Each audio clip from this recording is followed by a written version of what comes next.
Welcome back to the More Smarter Show, the #1 business, mindset, and strategy podcast. This is episode 46 with your hosts, Jake and Dylan. Jake, what do we have on the agenda today? What's up, everyone? We have Mr. Srriini today. Srriini, your last name. I'm not going to try. Hi guys, I'm Srriini Vyakaranam. I know Thank it's a little hard to pronounce that. Yeah, right. Yeah, I just don't feel like trying. So anyway, thank you for joining us. Srriini is in real estate, and Dylan and I both are in real estate. Srriini's not a realtor, though. He's a real estate investor. And we're going to today we're going to talk about the topics of being business oriented through scaling with real estate. Because maybe you're like me, if you're listening to this and you have a few properties and you're kind of stuck now. Like, okay, I've done a few. Now what? Can't get lending, can't get financing, partners. We're like, I don't know what to do. So I'm going to learn a lot from this. Dylan, I know you're going to learn a lot from Srriini today. So Srriini, why don't you go ahead and introduce yourself and tell us a little bit about how you got here? Thank you. Thank you guys for having me here. I'm Srriini Vyakaranam. You can call me Srriini for this show. And I started my real estate journey in 2014 when I was looking for an alternate investment for my son's college fund. I'm not a stock guy or a crypto guy, so I started looking for a real estate investment. That's how I started. And I live in Central Jersey. Investments here are very high, so I started looking opportunities in South Jersey. That's where I bought my first house for my son. Over a period of last 12 years, I have done over 30 plus flips, and I have around 30 plus rentals in my portfolio right now. In the meantime, I also ventured in commercial real estate. I had a couple of one strip mall and a Burger King. Then I sold them, and I invested in multifamily. I also had my hands in lending money from my 401k and raising capital. It's like the whole 9 yards of real estate.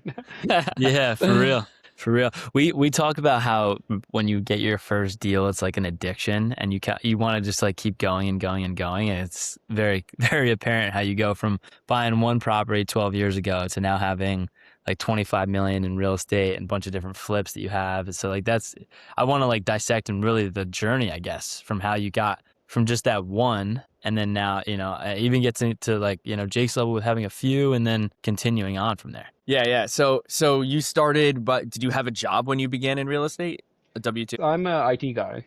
I'm into IT. Okay. So IT is Do you still have that job? I do have that job, yeah. Okay, so you still have a W-2. So you're already ahead of me in lending for my problem there.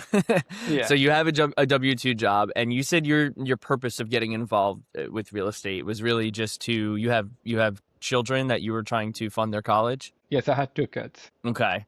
Were you successful in funding their college? My son will be going to a college this year. One of the things is I don't want to invest in 529, so I was looking for an alternative. So I bought a house for him. Okay, nice. And do you think, I don't want to get down the college rabbit hole, but I do just want to quickly ask before we stay with the real estate, are you pro college? We've talked about this a lot on the podcast, and since you're building wealth through real estate, which doesn't need a degree, you still want your children to go to college? Personally, no. But the background that I'm coming from, I'm an Asian background, as you guys know. We need a bachelor's for at least. My son got involved in real estate. He does some of the work for me, but still, they still want to go to college and they want to do their own journey. It's their life. But he's definitely interested in real estate. I'm sure that he'll, whatever he do, he gets back to real estate and start investing there. Yep. Yeah.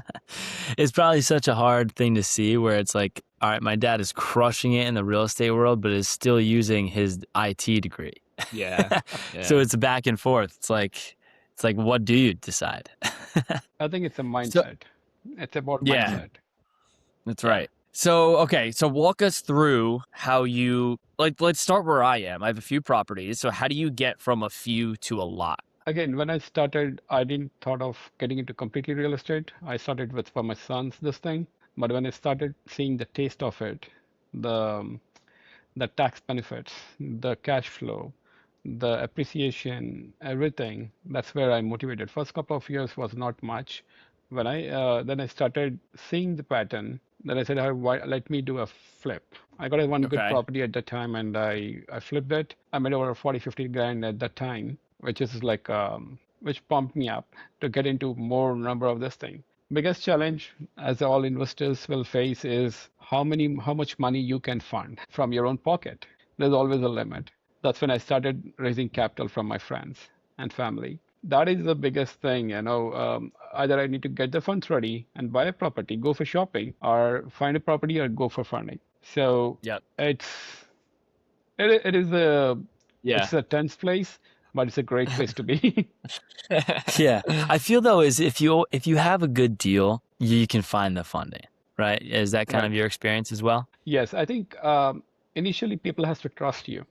Trust is the biggest factor. You need to have some case studies to show them, hey, I did this and this is how it worked out. Nobody's going to Mm. lend you 100,000 or 200,000, no money. Even you want to give a collateral as a house. Because for them, it's a house is again, it's a mindset, right? Not everybody sees house as an asset, but they'll think of problems more than a solution of it. It took Yep. some time for me to educate them. So what's the most amount of projects you've had going on at the same time? I had it one time. I had like four, and Okay.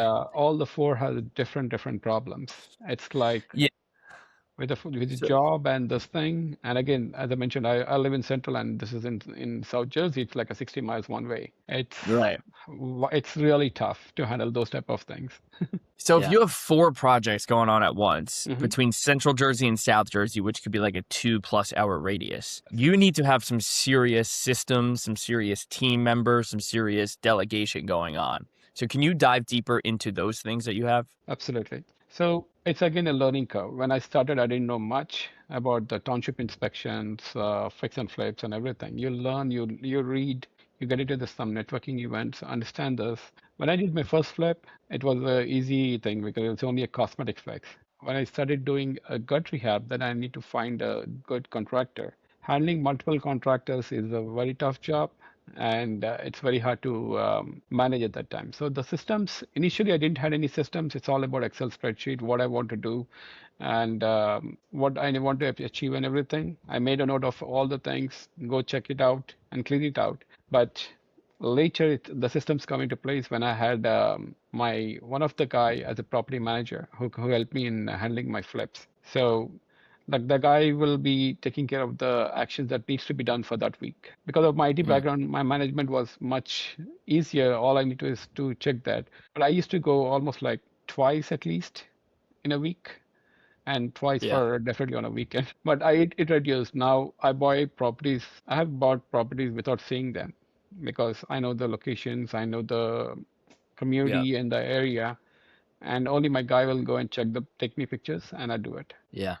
I feel like the hard part with doing that though is you have to find the people you can trust. Where that team member like is going to take the pictures for you, or you're not going to be there at all. So especially if it's 2 hours south of you, how do you find a contractor that you can trust? That's a great question. I do have my level of contractors who ditched me in the thing, who took money and who ran away, and we couldn't trace him. Again, I see them Mm. all the time, but it doesn't mean that they will give us money back. But it took me over time where when I worked with one guy, he's a guy who helped me almost like seven, eight houses. He was basically a handyman doing a cosmetic job for me, then got into the contractor position. Got him a contractor license. He almost fixed a lot of my houses. Then again, he moved out to Texas. That's it. So I have to find a new one. So you need to Uh, have a backup of everything. That's a learning lesson for me where I have to have like three or four people as a backup. And you're the sole owner of all of your projects, or do you have partners? I'm the only one. My wife is an interior designer, and she has been picking up the products for me. That is the way. That way, we can have a good sync of properties. Like it shows up well. Yeah. Yeah. Yeah. yeah. Yeah. So I just bought my first multifamily this year, and it took me, I'm not living in it, so I had to put down 20%, which is a lot of money, and it took me probably 2 years to save that up. And this is a very common thought where if you're going to be doing real estate investing, it's a large nest egg down payment, and you have to rebuild that every single time. So it takes time to do that. You, on the other hand, have done it, have accumulated $25 million in real estate in the span of 12 years. How? So it's the number 25 is like it's a lot, but I would say that it is around not that much, but little less than that because of the markets and everything. Hmm. What I have done earlier is one thing I understood is when you go for a leverage, it takes your time and your planning will go south because you need to wait for your bank approvals, you need to submit all the documentation and everything. Uh, so what I do is I buy properties in cash. I raise capital. I pay interest on that. Sometimes I get them into my equity partnership because that is the way I was able to get more properties. That's the most important thing because you got to understand that speed and time is what we need. And I need to come up with some sort of strategies like when I look for a property, I look for a simple and easy way to fix it. I need to get out within 6 weeks. That's my goal for my fix and flip. I don't want to spend more time. Yes, gut rehab will get me more money. I have made over 100,000 plus in gut rehab, waiting for 1 year. I would rather do 5 or 6 flips and make the same money. Hmm. So you need to come up with some sort of strategy. Make it very simple because of your time is most important thing. Yeah. Great advice. I love that. I've also been part of all ends of that too. And I agree. The quicker, the better, even if it's less money, because time Yes. is money. So I want to dive deeper into your systems because you mentioned you had an Excel spreadsheet going on, like when you first started. Are you hmm still operating with that or do you have some better systems now? No, I'm using Go High Level where a lot of Okay. my things are automated. My leads are being nurtured.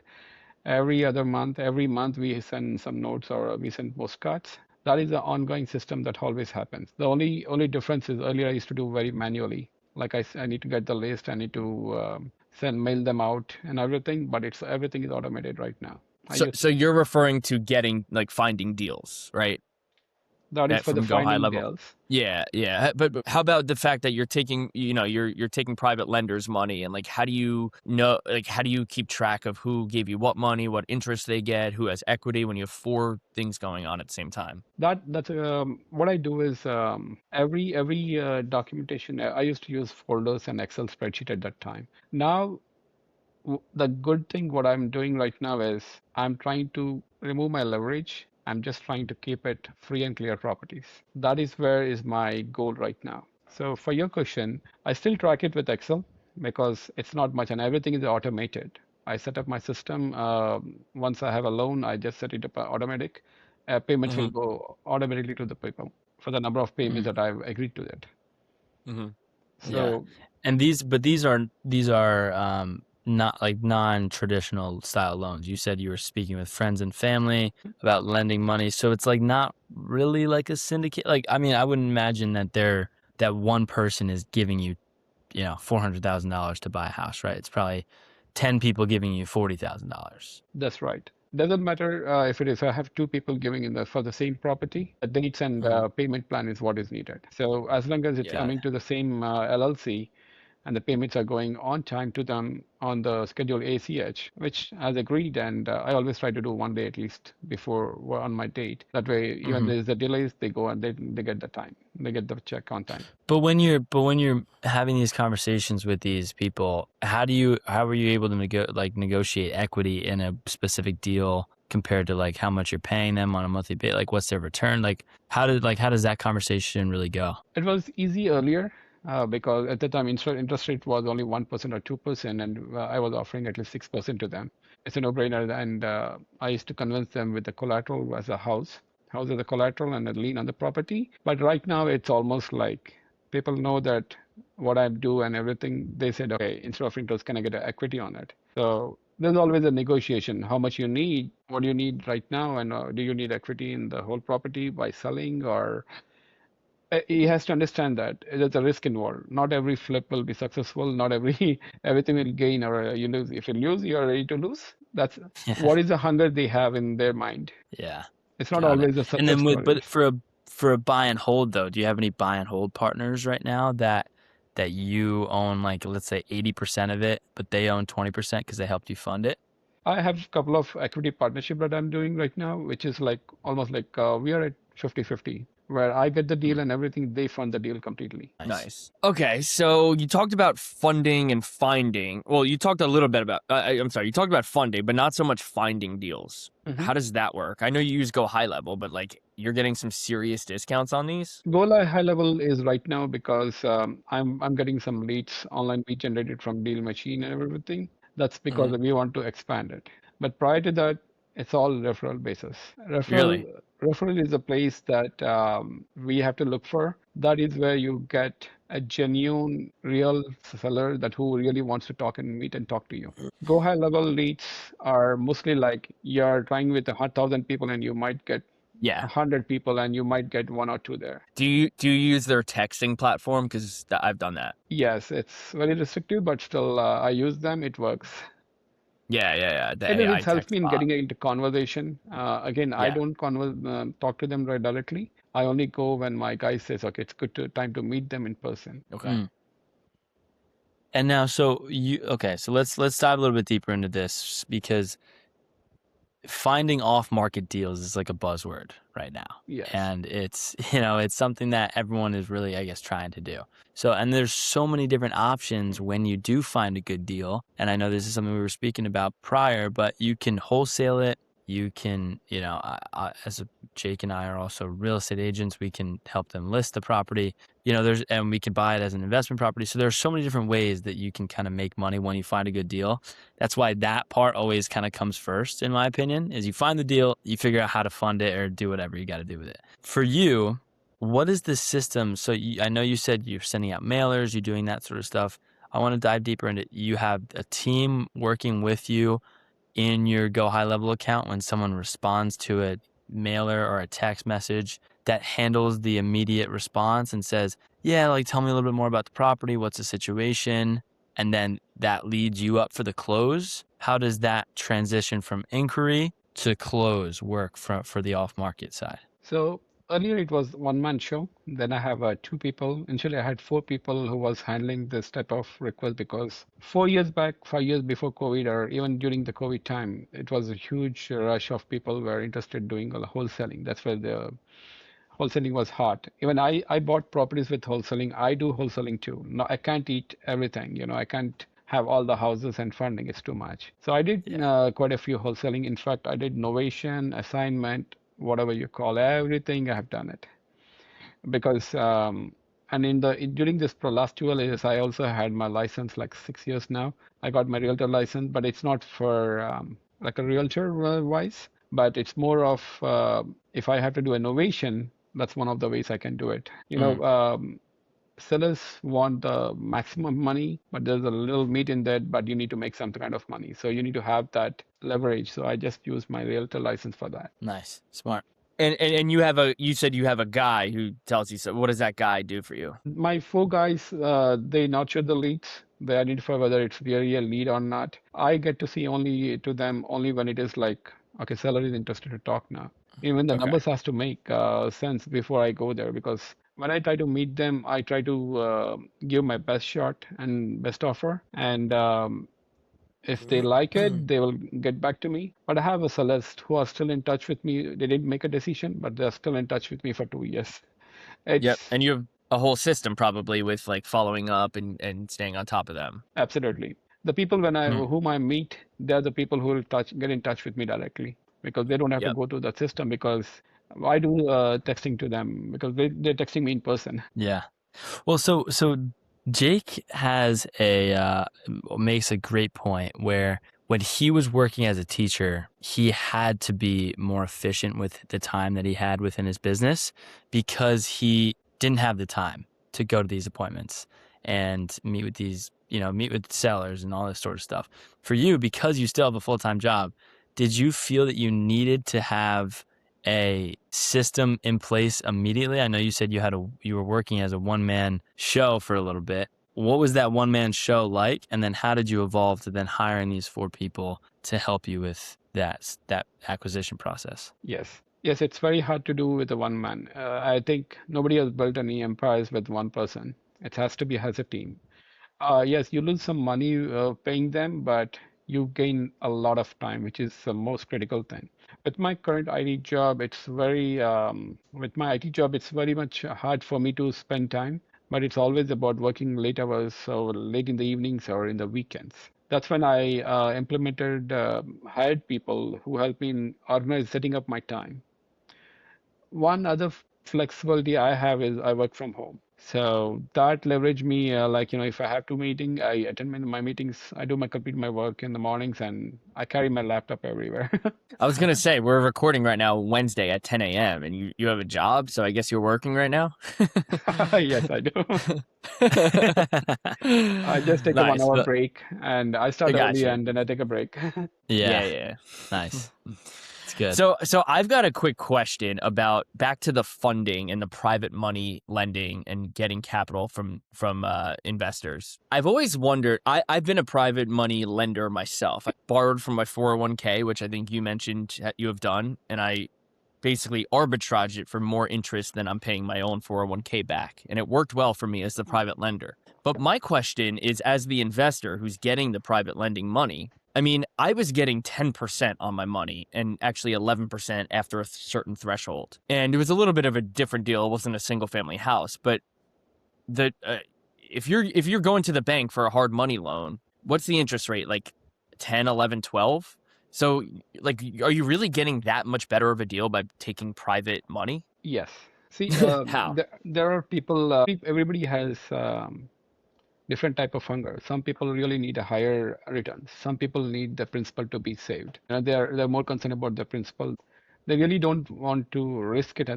I'll give you one example. I had one seller with whom I bought a property. She's like 70 or 60, 65 years old. She's my investor for my other property. So the way the conversation went, I paid her cash and then I asked her, what are you going to do with this cash? She said, I will put this money in some CDs and everything. Then I was discussing. I didn't pitch it for the investor role, but I told her like what I'm doing. She was more interested on keeping her principal safe and recurring money to make sure that she's getting her monthly pay, that she can continue her life. So I got offered her like 6%. She was very happy to take that. Okay. Mm. So yeah, that would make sense to me if you're getting 7% or Yes. so. But if you're getting the same rate that a hard money bank or hard money loan would pay you, then to me it makes less sense. It That doesn't private make lending. Totally. sense Yeah. Yeah. because even though you try to do a burst strategy, I used a lot of burst strategy earlier and it really helped me in that's how you do the part, right? Later, what I found is there are people who buy mortgages, so the notes, okay? So that's Yeah. one of the sell. At one time, I was telling my friends and who are my investors that, hey, I have a mortgage that I want to sell. Do you guys are you interested to buy? It's not that I'm not asking them investment. I'm telling, hey, I have a mortgage note. You guys want to sell? You want to buy? But who owned that mortgage note? It's other way of asking. I need funding. Okay. Oh, yeah, I see what you're saying. It's Yeah. like you're not asking, hey, I need 200K. I'll give you 2,000 per month or 1,600 per month. I would say that, hey, I have a mortgage. I can create a note. If you're interested, you can buy this at 6,000, but you'll get this kind of money and you can sell this note later to someone. Mm.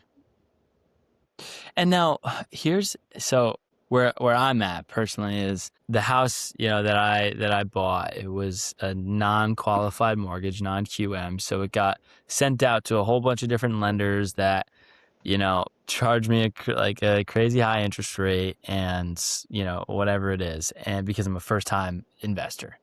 And in my mind, I'm sleeping perfectly fine because that money that I am borrowing, these people have done it for probably 50 years. These guys are certified real estate lenders. For you, I would almost be concerned, borrowing money from friends and family. What happens, as what happens if real estate goes south or if like one flip doesn't kind of work out? Is that like a scary thought? Well, they're in Like, first position, right? I assume. Yes, of course, everybody they're in first position. If there is another person, I would let them know that they're in the second position, which is again, there's always a ways to handle it. Again, trust is a part. For your question, Dylan, yes, I was there. In fact, no, it's my wife who gets scared the moment I say it's, hey, 500,000 I have to pay to this guy, Yeah. 1 million I have to pay this guy. I said like, yeah. don't worry because there's equity in the property. That's number one. What worst thing can happen? I'll give the house to them. Okay, that's the least thing. If I price the property, it will definitely be a value add in there and I have my equity share. Either I sell it to the investor or I sell it in the market and pay them off. Again, the race when I started initially, it was very hard. because even for me personally, I do have this confidence, but it's real estate, right? Nothing sells like today or tomorrow. It takes time. Time is a critical thing. You need to have some sort of fun with yourself so that you can handle it. But again, you need to look for the investor who understands this. It's not going to like you ask me today, I can give you tomorrow. It's a time-taking process. Yeah. So you mentioned you have your real estate license now. Do you have any other vertically integrated businesses now that you're doing this at scale? Uh, I just still help my friends buying some properties with my license. That's the only thing. But yes, I do get leads with my Go High level where I can list the properties. That's another thing I can do. I do a lot of networking in all the areas locally, and also I'm a part of Ohio area, Florida, California.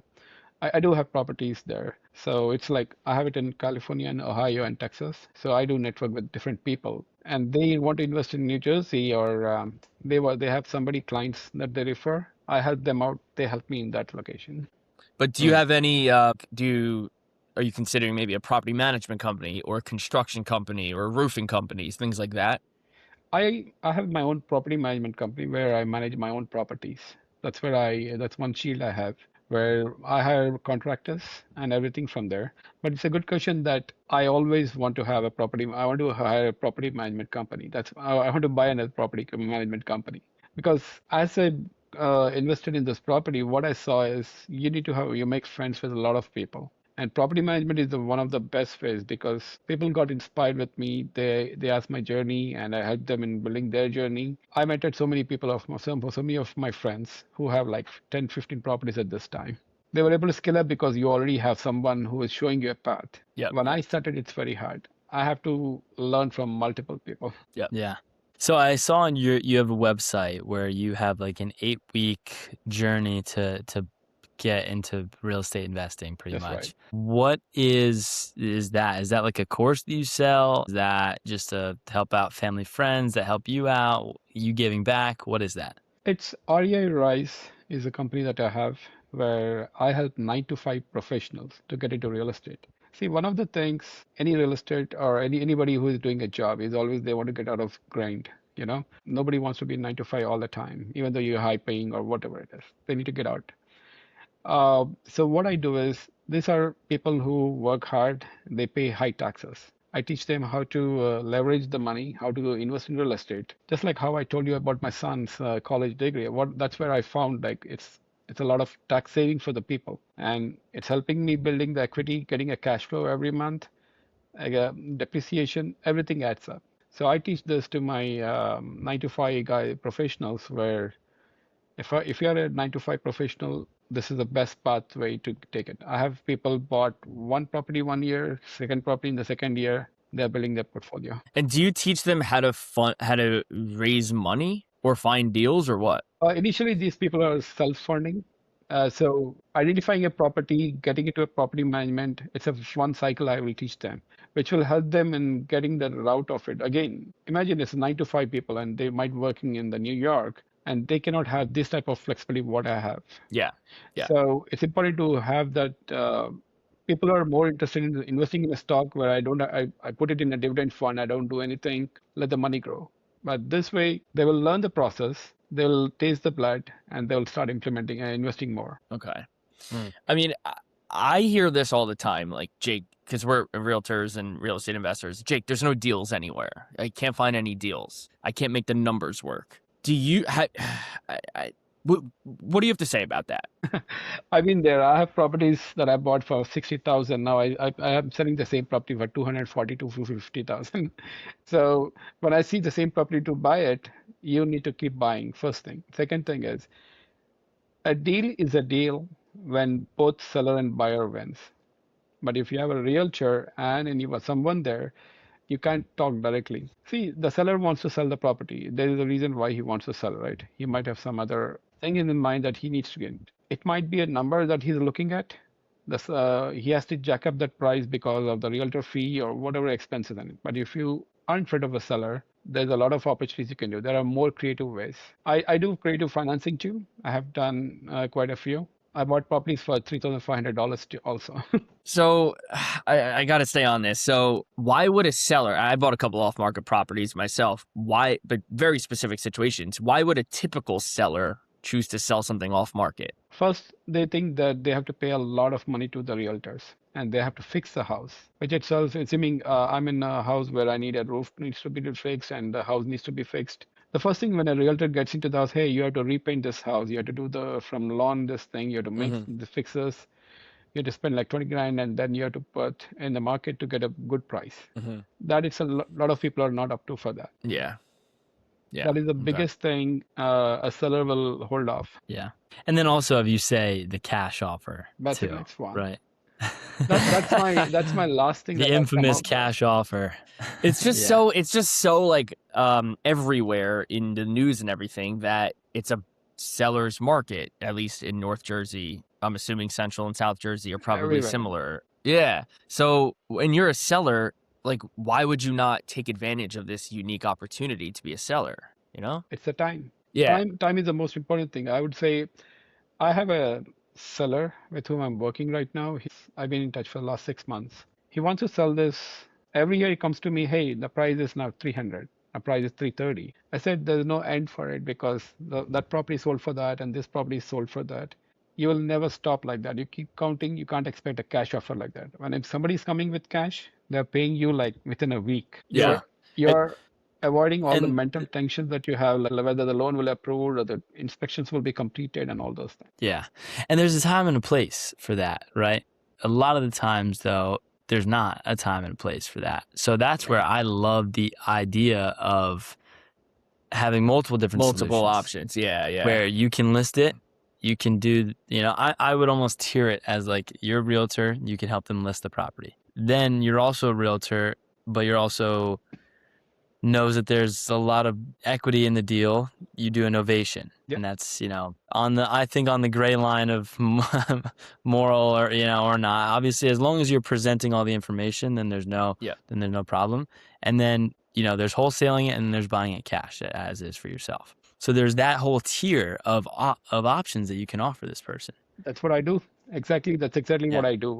Whenever we get a deal or anything, I go it as if I'm the buyer. It's not working out. I go and give him an offer where I can wholesale it. That doesn't want, and they say that I need a full price. Then I go with novation. I tell them, hey, you get this price, and anything over that, I'll take the expenses and I'll make it. I'll make sure that numbers work for sure. Or the worst thing is, hey, I'll list your property for less than other people. You definitely have those many options. Yes. Totally. And that way, as long as you're presenting all those options too, there's no moral or legal or ethical problems. And then on top of that too, you're also you're servicing that person the best. And then that's going to create more of these referrals that you're talking about too. Absolutely. I have a seller who sold his property to me like 2 years back. He gave me two referrals of his friends because they saw our service. It's pretty straightforward, and he knows that what I did innovation in the first one, and second thing, he knows that I'm going to do innovation again. But he said I want to get by a better price. So I said, okay, if it works, I'm going to give you. But this is the number from my point, and anything. Then again, you need to write down few numbers, you need to have some terms there to make it happen. Mm-hmm. Again, as I said, a deal is not a deal when if the seller and buyer both are not having a win-win situation. Yeah. Yeah. And I'm thinking about your experience and your story a little bit. And you said you started the first couple of years slowly, right? Is that what you Yes, said?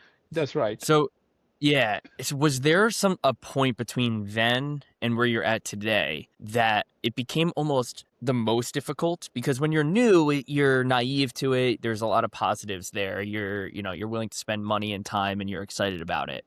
And when you're where you are today, you have systems, you're sitting back working at 10 a.m. and on a podcast and people are out finding deals for you.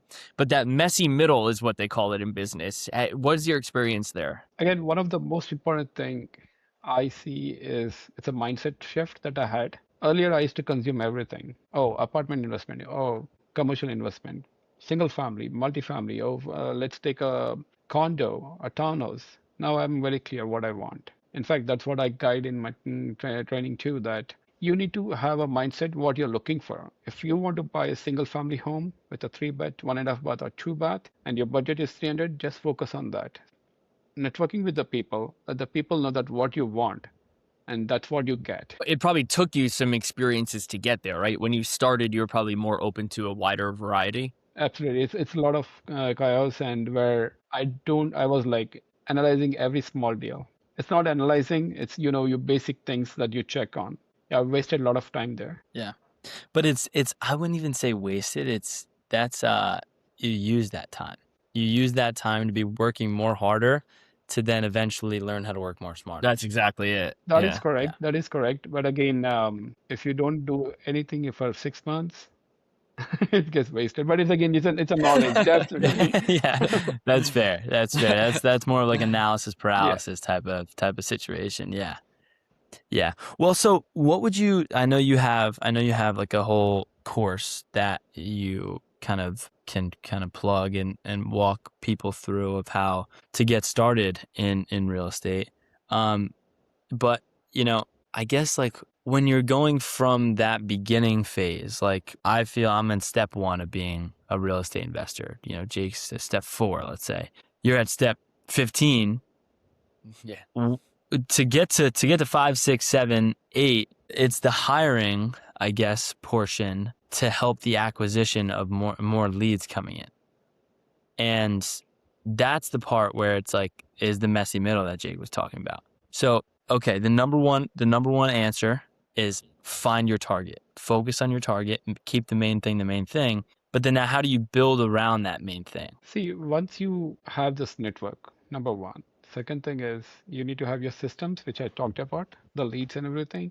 Yes, there is the time where I don't have any deals for 3 months or 6 months, but there are the deals that are cooking in the back. I have sellers that are lined up to sell, but they're not pulling the trigger.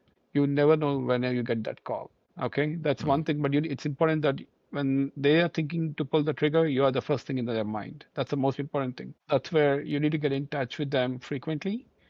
I call it multiple touch. You need to do that multiple touch. Once when I speak to a seller and he's texting me directly, I know that this will happen if not today, next time, within a year. I have sellers who came back to me after 2 years and they sold the property to me because, as I mentioned, I have multiple flavors of it: wholesaling, novation, assignment, whatever you call. Every option I gave them, and they just need how much more money they are getting in the back. That's the most important thing they look for. Yeah, and that's where, Dylan, you said earlier that you need to find the deal and then you could figure it out. If you have a good enough deal, you figure it out. And I agree with that in some cases, but there also needs to be like Srriini said, it's speed and it's being prepared. So you do need the funding and the back end support ready to pull the trigger, so you're one click away from when you find that deal, right? True, but as long as you're in the space and like what Srriini was saying, the network that you have, especially if it's real estate investors that know what they're doing, and you can lock up a access it deal fast. Yeah. you can access it fast with this pretty simple novation too. Assignment where you don't necessarily are buying the deal for yourself, but you at least have the deal. But if you don't have the deal, you can't even be talking about anything. See, what happens is once you have a contract, you can make a decision what you want to do with that. Yeah.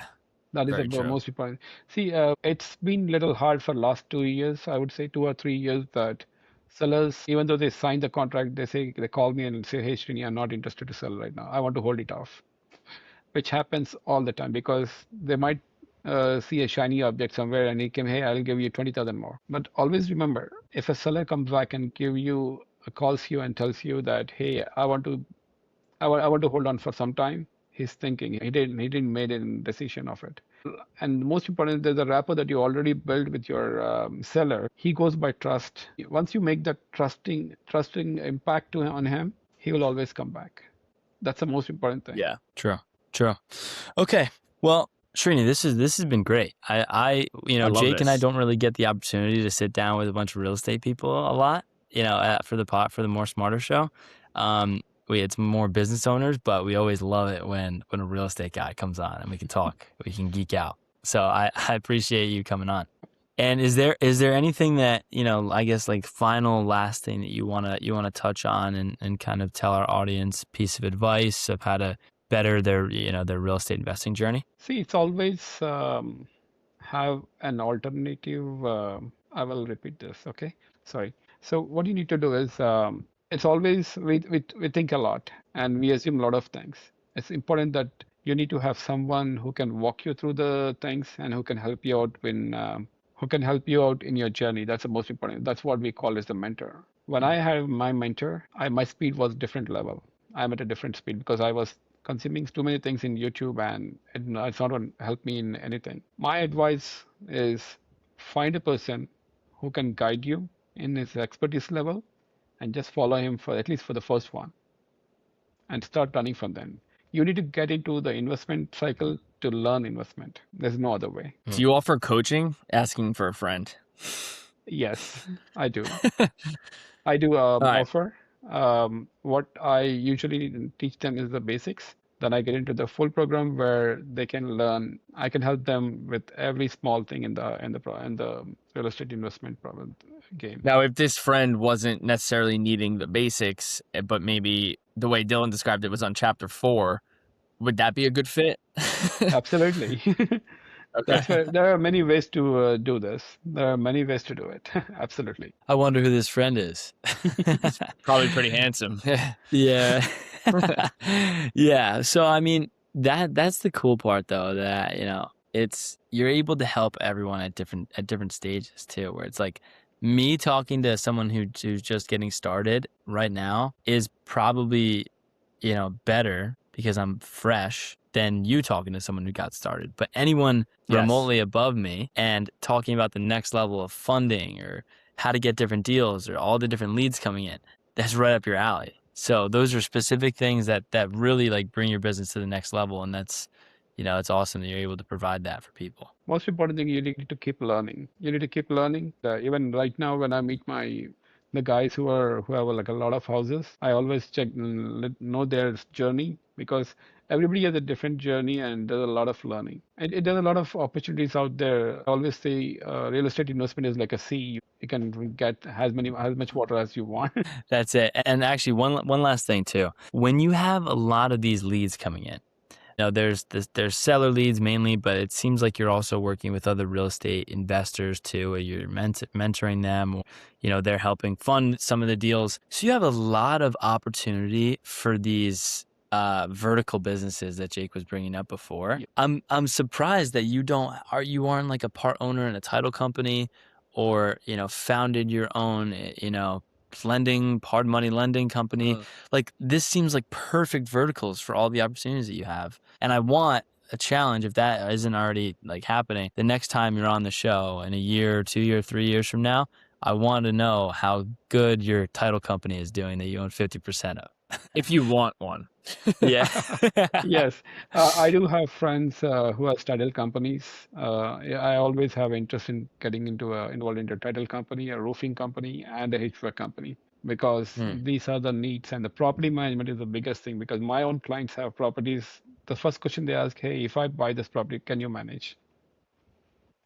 Nice. Right there. You can make it happen. I'm excited to hear about that in the future. But for now, Srriini, it was great having you on. Thank you so much. Thank you so much, And guys. where can the people find you? ariarise.com is my website, and I can give my email ID in the chat where you guys can. Yeah, perfect. We'll link it in the description. Yeah. And awesome. Yeah. Well, Srriini, thank you so much for coming on. Everyone, thank you so much Thank for you so listening. much. Follow along to the More Smarter Show. Only if you like it.